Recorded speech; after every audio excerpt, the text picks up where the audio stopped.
다윗은 이스라엘 역사상 가장 위대한 왕이었습니다. 베들레헴 출신의 목동, 돌멩이 하나로 블레셋의 거인 장수 골리앗을 물리친 소년, 사울 왕의 시기와 살해 위험을 피해 도망간 블레셋의 용병 대장, 죽음의 음침한 골짜기를 셀 수도 없이 헤매던 용맹스러운 군인, 뛰어난 정치력으로 남북왕국을 통일한 통일 군주, 음악가이자 시인, 부하 장수 우리아의 아내 밧세바의 불륜의 사랑 때문에 심판을 받아 평생을 칼부림 속에서 살아야 했고, 자식들이 권력투쟁으로 서로를 죽이고 아들 압살롬의 반란으로 예루살렘에서 도망가지 않으면 안 되었던 실로 비운의 인간이었습니다. 그러나 다윗은 북이스라엘과 남유다의 통일 군주로서 40년 제의 기간에 국토를 넓히고 예루살렘을 수도로 정하고 계약궤를 옮겨옴으로써 예루살렘을 통일 왕국의 종교적 정치적 수도로 만들었습니다. 이스라엘은 메시아가 다윗의 후손 가운데서 태어날 것으로 믿었고, 다윗 왕조의 회복을 이스라엘 민족의 이상향으로 생각했습니다. 그리고 초대교회도 예수 그리스도가 다윗의 후손이라고 고백함으로써 다윗은 아브라함과 예수 사이에 그 역사를 잇는 가장 위대한 인물로 평가했습니다. 다윗은 베들레헴 사람 이새의 8명의 아들 가운데 막내 아들이었죠. 사무엘은 하나님의 명령으로 사울 왕을 이을 새로운 왕을 찾기 위해 베들레헴의 이새에게 갔습니다. 이새의 맏아들은 준수하고 키가 큰 엘리압이었습니다. 그를 보았을 때 사무엘은 속으로 생각하죠. 주님께서 기름 부어 세우시려는 사람이 정말 주님 앞에 나왔구나. 그러나 주님은 사무엘에게 말씀하십니다. 너는 그의 준수한 겉모습과 큰 키만을 보아서는 안 된다. 그는 내가 세운 사람이 아니다. 나는 사람이 판단하는 것처럼 그렇게 판단하지 않는다.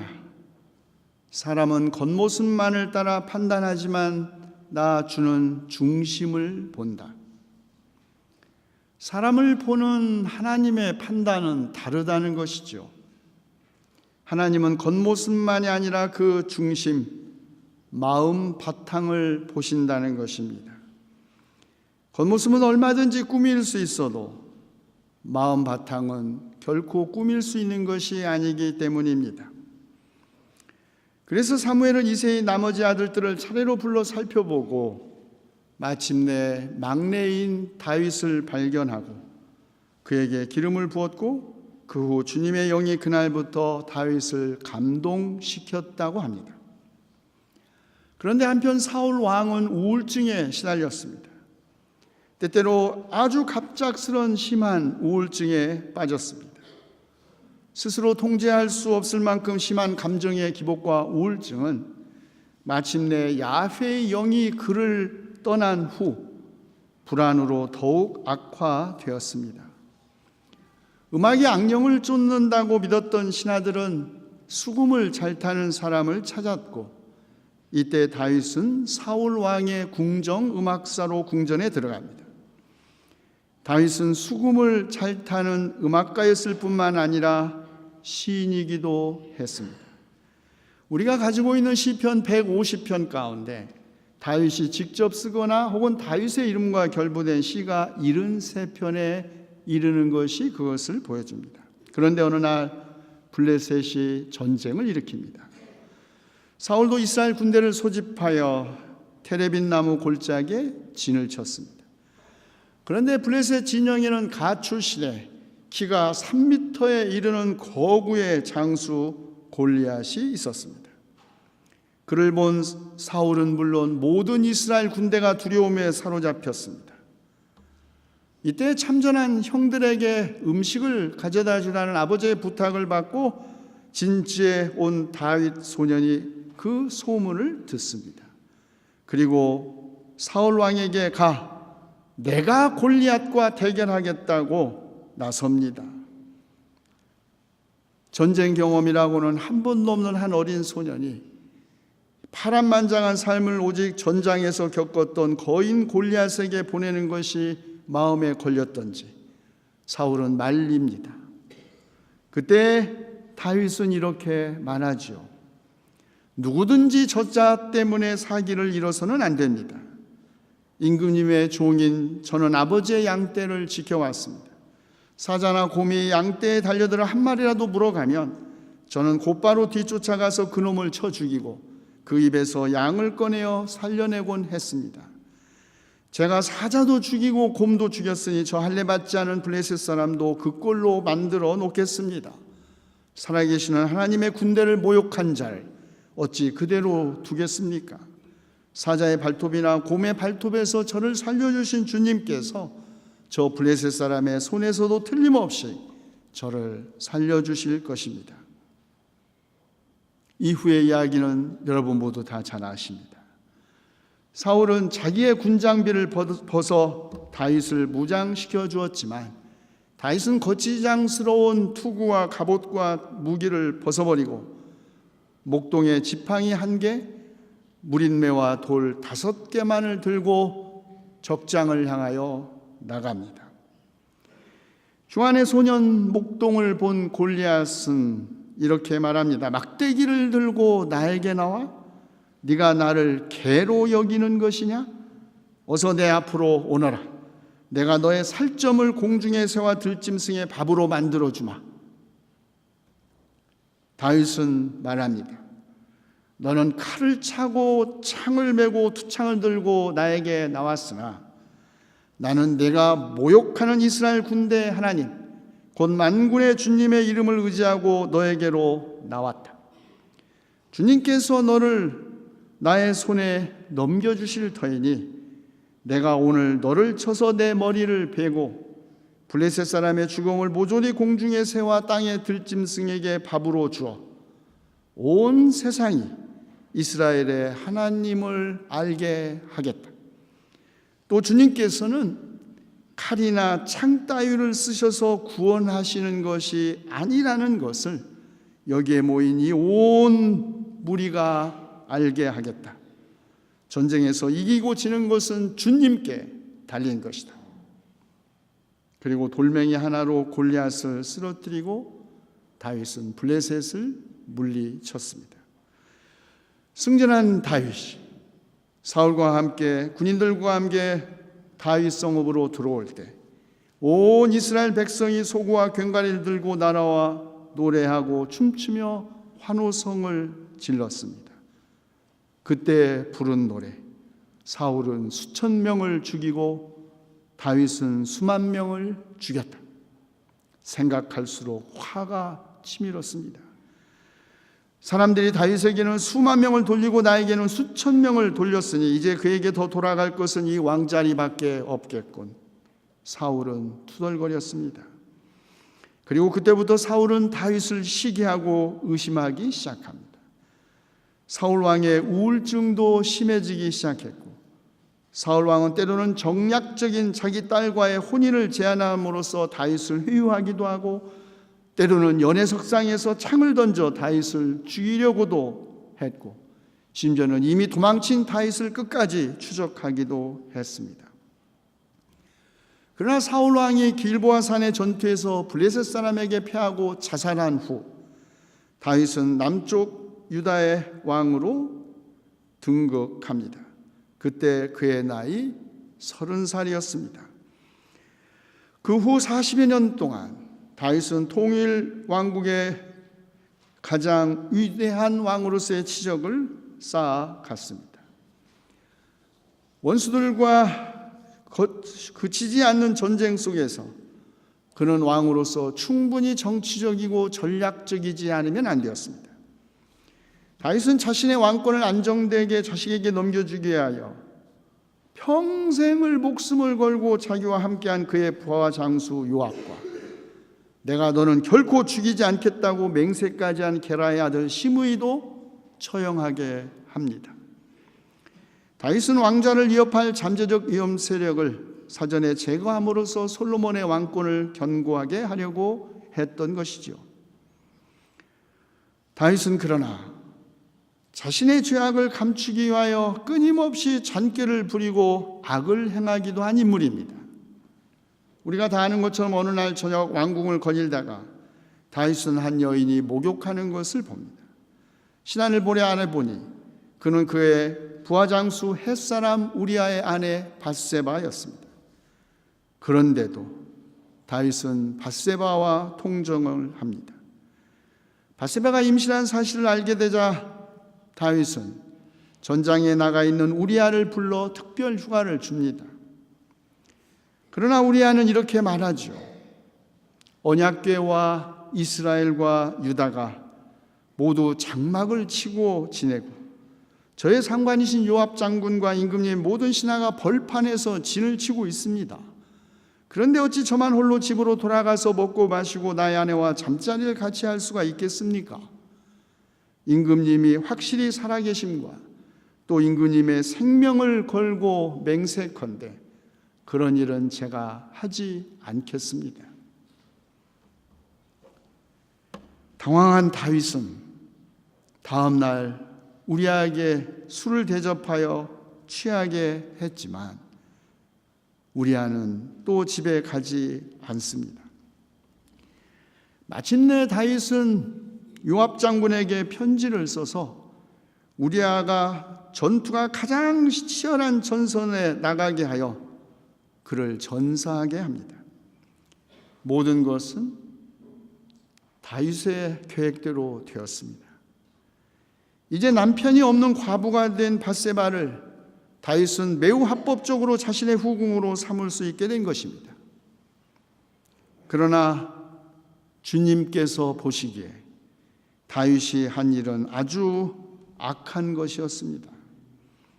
작은 악을 감추기 위해서 더 큰 악을 저지르고 더 큰 악을 감추기 위하여 더 큰 악을 저지른 것이 사람이지만 그러나 세상에 드러나지 않을 악은 없죠.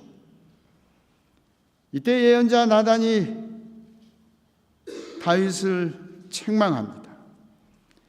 어찌하여 너는 나 주의 말을 가볍게 여기고 내가 악하게 여기는 일을 하였느냐? 너는 햇사람 우리아를 전쟁터에서 죽이고 그의 아내를 빼앗아 내 아내로 삼았다. 너는 그를 암몬 사람의 칼에 맞아서 죽게 하였다. 너는 이렇게 나를 무시하여 햇사람 우리아의 아내를 빼앗아다가 내 아내로 삼았으므로 이제부터는 영영 내 집안에 칼부림이 떠나지 않을 것이다. 너는 비록 몰래 그러한 일을 하였지만 나는 대낮에 온 이스라엘이 바라보는 앞에서 이 일을 하겠다. 다윗은 그 어떤 변명도 없이 곧바로 나단에게 자백합니다. 내가 주님께 죄를 지었습니다. 정직하게 자신의 죄악을 자백한 다윗을 주님은 용서하시지만 그의 죄에 대한 심판은 엄했고 나단의 예언은 현실이 되었습니다. 밧세바의 사이에서 태어난 아기는 목숨을 잃었고 다윗의 통치 말년 아들들의 권력 다툼으로 아들 압살롬이 반란을 일으키자 다윗은 예루살렘을 떠나 도피하지 않으면 안 되었습니다. 반란 진압에 나선 그의 부하장수 요압에게 간곡하게 압살롬을 죽이지는 말아달라고 부탁했지만 후환을 두려워한 요압은 압살롬을 처참하게 살해합니다. 그리고 왕위를 이어받는 솔로몬도 그 왕위를 이어받기 위하여 모든 형제들과 자신의 잠재적 경쟁자들을 살해했습니다.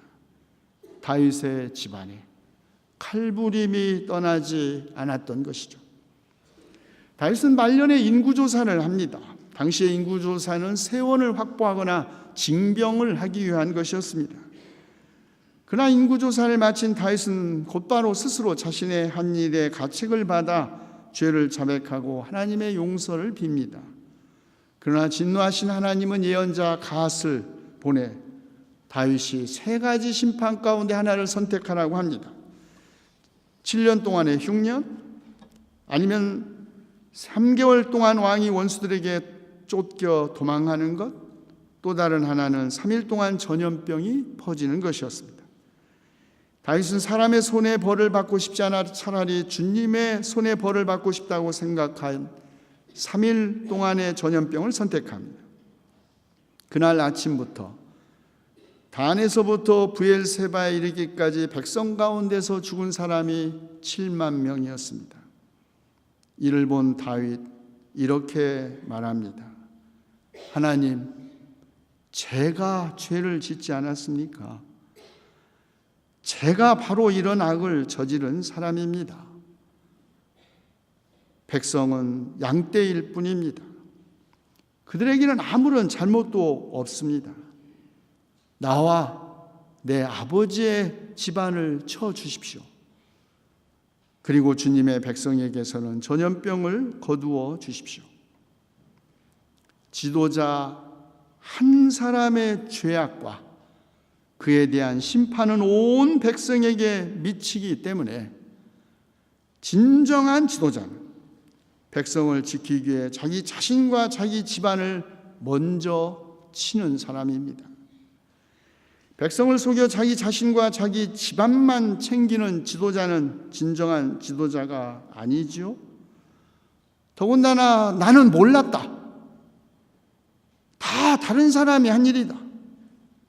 내게는 책임이 없다 변명하고 책임을 회피하는 지도자는 결국 그가 벌인 부하, 결국 그가 속인 백성에 의해서 심판을 받고 끌려 내려오게 된다는 것이 역사의 가르침입니다. 백성을 잠시 속일 수는 있어도 영원히 숨길 수는 없습니다. 그리고 다윗은 진정한 용사였습니다. 부하 셋이 블레셋 진을 뚫고 나가 베들레헴 성문 곁에 있는 우물물을 길어 가지고 다윗 왕에게 바쳤을 때 다윗은 그 물을 마시지 않았습니다. 그리고 그 물을 먼저 주님께 부어드리면서 말했습니다. 주님, 제가 이 물을 어찌 감히 마시겠습니까? 이것은 목숨을 걸고 다녀온 새 용사의 피가 아닙니까? 다윗은 자기 부하를 목숨을 걸고 지킨 용사, 자기 부하의 목숨을 자기 피처럼 생각한 군인이었습니다. 우리가 다 아는 이 다윗 이야기에서 우리가 감동을 받는 부분은 사람마다 다를 것입니다. 어떤 이는 골리앗을 돌멩이 하나로 이긴 목동 소년의 용맹에서, 다른 이는 사울의 아들 요나단과의 목숨보다 진한 우정에서, 또 다른 이는 밧세바의 불륜의 사랑과 정직한 회개에서, 언약궤가 다윗성에 들어올 때 기쁨에 넘쳐 왕의 체면을 생각하지도 않고 춤추며 기뻐한 다윗의 순수함에서, 혹은 군주로서의 뛰어난 정치력과 부하에 대한 사랑과 신의에서, 또는 통일 군주로서의 위대함에서 감동을 받을지 모릅니다. 그러나 정작 다윗 자신은 자신의 모든 인간적 결함에도 불구하고 이 모든 위대함을 가능하게 한 것은 전적으로 하나님이심을 고백합니다. 베들레헴의 목동에 불과했던 그를 이스라엘의 왕으로 세우신 주님께 묻습니다.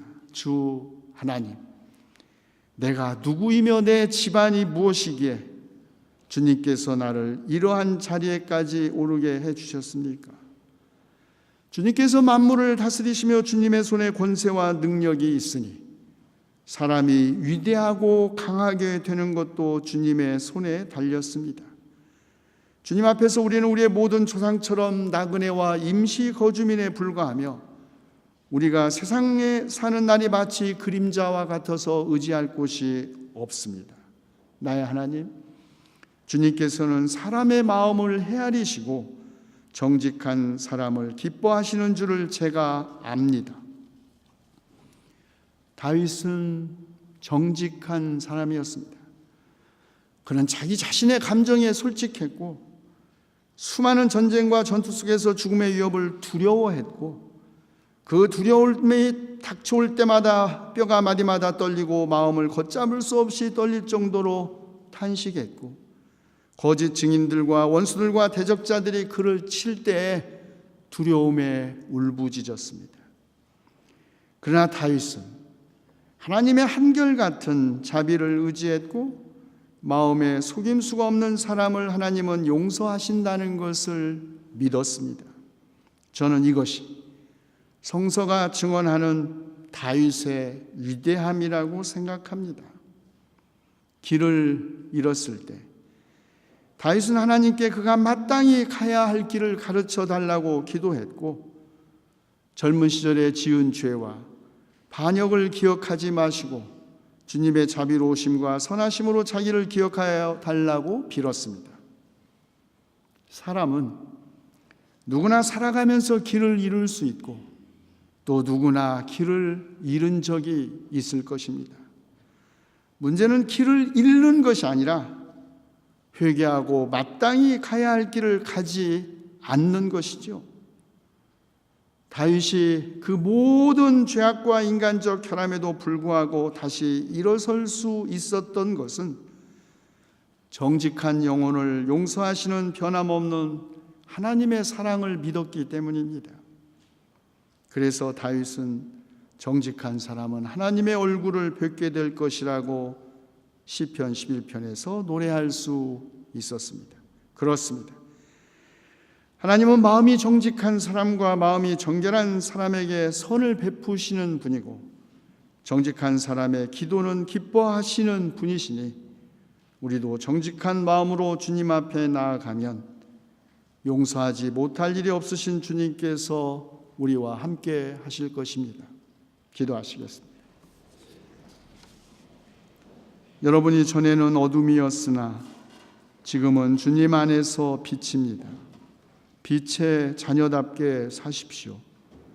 빛의 열매는 모든 선과 의와 진실에 있습니다. 주님께서 기뻐하시는 일이 무엇인지를 분별하십시오. 사도 바울의 이 말씀 의지하여 기도하오니 주님께서 우리 안에 계셔서 주님께서 기뻐하시는 일이 무엇인지 우리가 분별할 수 있게 하시옵소서. 눈을 뜨고서도 보아야 할 것을 보지 못하거나 애써 안 보려고 했던 바리새파 사람처럼 되지 않게 하시옵소서. 우리가 비록 눈을 감을지라도 눈을 감길지라도 우리가 마땅히 보아야 할 것을 보고 선과 의와 진실로 어둠의 세력을 이기게 하시옵소서. 우리 주 예수 그리스도의 이름으로 기도하옵나이다.